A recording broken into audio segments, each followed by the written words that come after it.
Alright, in this video I'm going to show you how to do a few ionic bonds to make ionic compounds. An ionic bond is between a metal and a nonmetal. The first example I'm going to show you is potassium. Potassium is in column 1A and it has one valence electron. Fluorine is in 7A and it has 7 valence electrons. Potassium is going to lose one electron, making it have a positive 1 charge, a cation. Fluorine is going to gain 1 electron, and its charge is going to be -1 because it has 1 more electron than proton. This electron that potassium is giving is going to go over to fluorine. And when I take a look at my ions together, we have an overall charge that is still neutral. We are not giving away electrons or taking electrons. They are staying within the compound.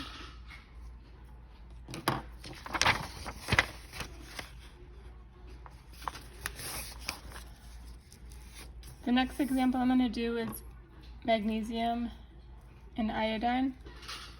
Magnesium is in 2A. It's a metal. Magnesium symbol is Mg and it has 2 valence electrons. Iodine is in 7A. It's a halogen and it has 7 valence electrons. Magnesium is going to lose its 2 electrons to have an overall charge of +2.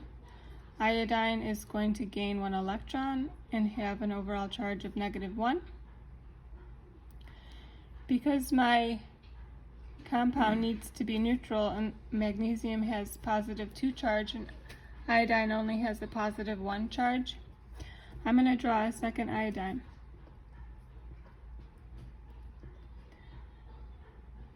So that my iodine and this iodine plus this magnesium are going to have a balanced compound, a neutrally charged compound. So this electron from magnesium is going to go to this iodine, and this electron is going to go to this iodine. When I draw my compound name, right now it's unbalanced. So how we can do this is take our charge here and bring it down, and this charge here and bring it down. So Mg, I2. This means I have 2 iodine and 1 magnesium in my compound.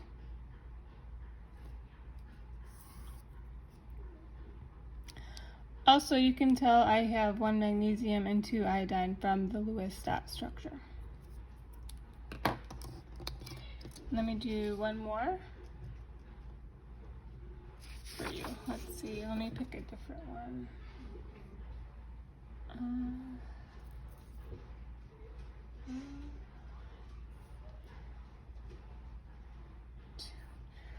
Lithium, aluminum. I'll do aluminum and chlorine.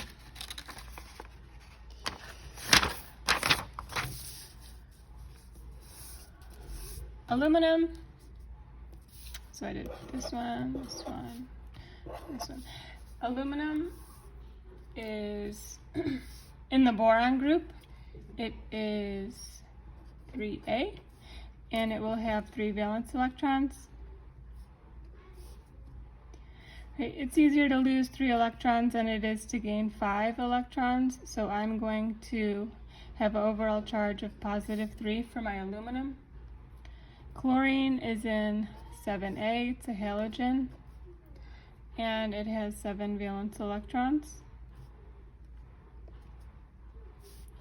So aluminum has 3 valence electrons to give, but chlorine only needs 1. When I gain that 1, I'm going to have a charge of -1. So I'm going to need 2 more chlorine for my 2 more extra electrons over here.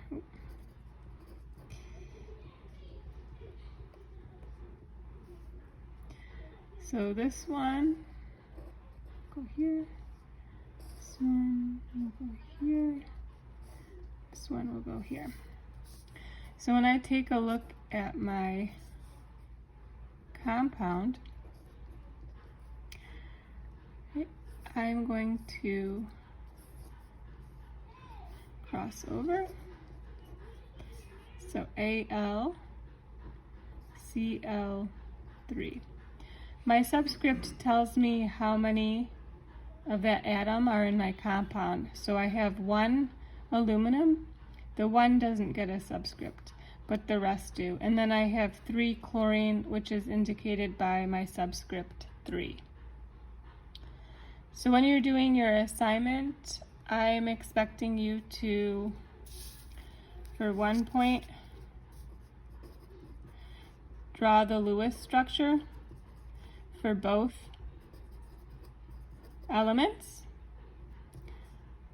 We'll make that 2, 1 for each. And then 2 points for telling me how they're going to ionize.